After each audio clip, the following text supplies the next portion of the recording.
Olá, começa agora o programa Opinião. Hoje nós vamos tratar do marco regulatório da mídia, uma discussão que envolve diversos setores da sociedade civil. Nosso convidado para falar sobre o tema, para opinar sobre o tema, é Edgar Rebouças, que é jornalista, professor da UFES e coordenador do Observatório da Mídia. Edgar, bem-vindo ao nosso programa. É ótimo estar aqui e usar esse espaço que é da sociedade capixaba, que a gente pode conversar de comunicação aqui. Verdade. Vamos começar definindo o que é o marco regulatório da mídia? Marco regulatório da mídia, a gente tem que pensar da seguinte forma. Para todas as instâncias da sociedade, há um tipo de regulação. Isso está previsto na Constituição, então, para bancos, agricultura, comércio, tudo há um certo tipo de normas. Por exemplo, existe conselho na área de medicina, conselho de meio ambiente, conselho de criança, adolescente, conselho de ciência e tecnologia. Mas não há nada sobre comunicação. Apesar de na Constituição, e a nossa Constituição brasileira é uma das mais avançadas do mundo, porque tem capítulos específicos que falam da comunicação, falam sobre programação de televisão, falam sobre concessões, como é que tem que ser, como tem que ser o conteúdo dos programas, fala sobre a interdição da censura, que isso é um grande avanço, mas nada disso foi regulamentado. Então, desde 88, a gente tem um princípio regulatório, que é muito, lei, né? Muito interessante, está na Constituição, mas não temos leis. Esse é o problema. A lei que a gente tem para a área de rádio e televisão, que, por exemplo, são concessões públicas, ninguém é dono de uma emissora de rádio e televisão, ele tem uma concessão de 10 a 15 anos, não foi regulamentada. Ela é uma lei de 1962, fez 50 anos agora. E até agora não mudou nada. Então, do mesmo jeito que se pensava rádio e televisão em 1962, continua sendo até hoje. E toda vez que a sociedade, intelectuais, especialistas, professores, voltam a tocar nesse assunto, precisamos de regular, porque a gente não pode ficar com um marco regulatório lá de 62. Defasado, né? Aí surge um grande conflito, que é boa parte da mídia fala que é censura. Não, então a gente está querendo regular, fazer um marco regulatório sobre a mídia, é censura. Não tem nada a ver com censura. Tem a ver com normatizar um setor da sociedade, que é muito importante. Então, por exemplo, você querer falar que um ônibus que é uma concessão pública, você falar que o ônibus tem que ter espaço para tantos passageiros, ou que ele tem que andar em determinados horários, atender determinada parte da população. Você não está infringindo o direito de ir e vir de ninguém. Mas se fosse dentro dessa mesma lógica, as empresas de ônibus, as concessionárias de ônibus, poderiam falar, não, está me infringindo o direito de ir e vir, eu ponho o ônibus a hora que eu quiser. Sim. No caso da comunicação é a mesma coisa.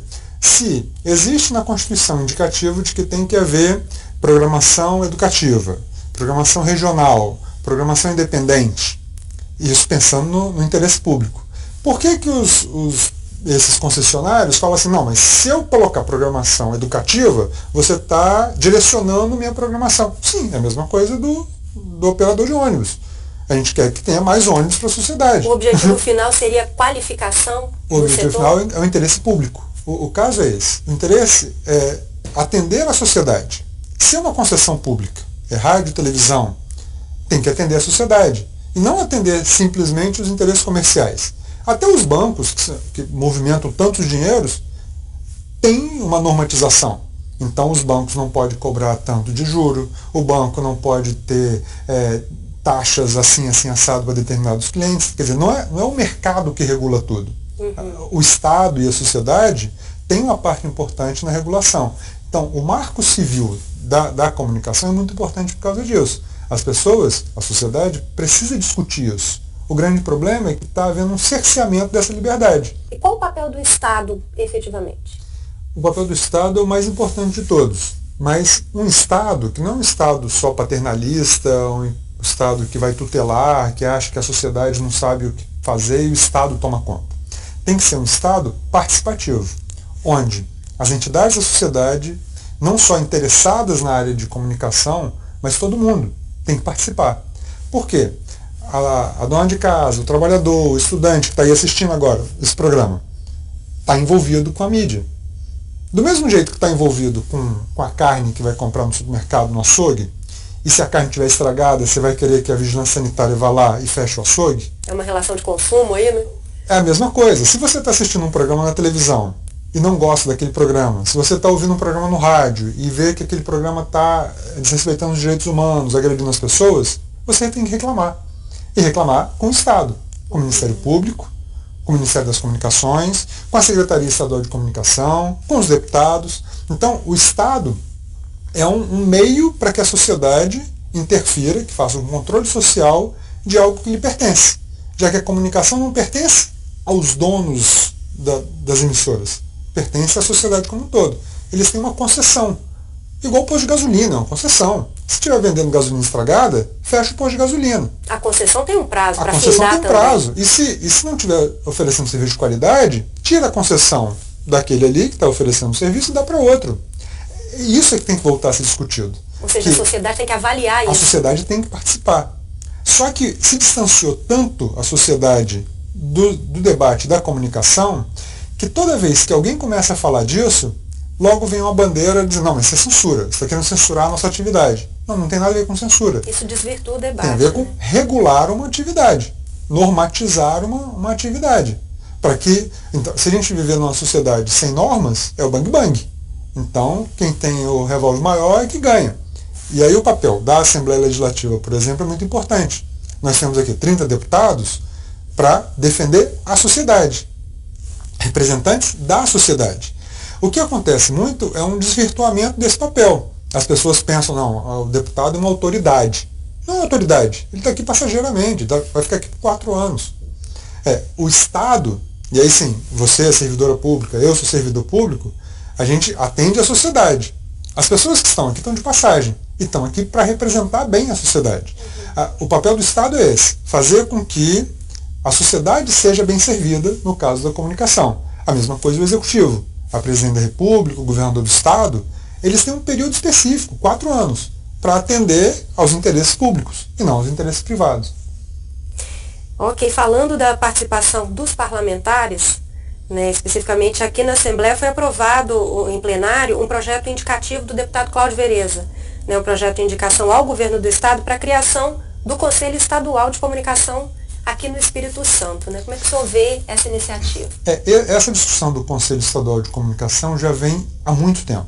Eu tenho um artigo que eu publiquei em 1995, um artigo sobre o papel da Assembleia Legislativa, quando estava se começando a discutir a maior participação da sociedade nisso. E a gente viu que na Constituição Estadual, nós temos lá Conselho de Segurança, Conselho de Saúde, Conselho de Educação, Conselho de Índio, Conselho de Meio Ambiente, Conselho de Ciência e Tecnologia, mas não tem nada de comunicação. E aí a gente fez uma proposta, várias entidades ligadas à sociedade, de fazer um conselho. Isso caminhou um pouco, não deu muito continuidade. O governo na época era do Vitor Buarez, o secretário era Otaviano Carvalho, ia apresentar o projeto, porque tem que ser um projeto que vem do Executivo, e depois disso não se falou mais. Recentemente, em 2009, tivemos a Conferência Estadual de Comunicação e a Conferência Nacional de Comunicação, onde a sociedade, onde estavam lá empresários, estava Estado, estava Estado, empresários, sociedade civil, governo, Assembleia, tudo participando. Aqui no Estado. Né? Aqui no Estado. Saiu um indicativo de que deveríamos ter um Conselho Estadual de Comunicação e conselhos municipais de comunicação, do mesmo molde que existem os conselhos das outras áreas, de saúde, de segurança, de educação e tal, já que é tão importante para a sociedade.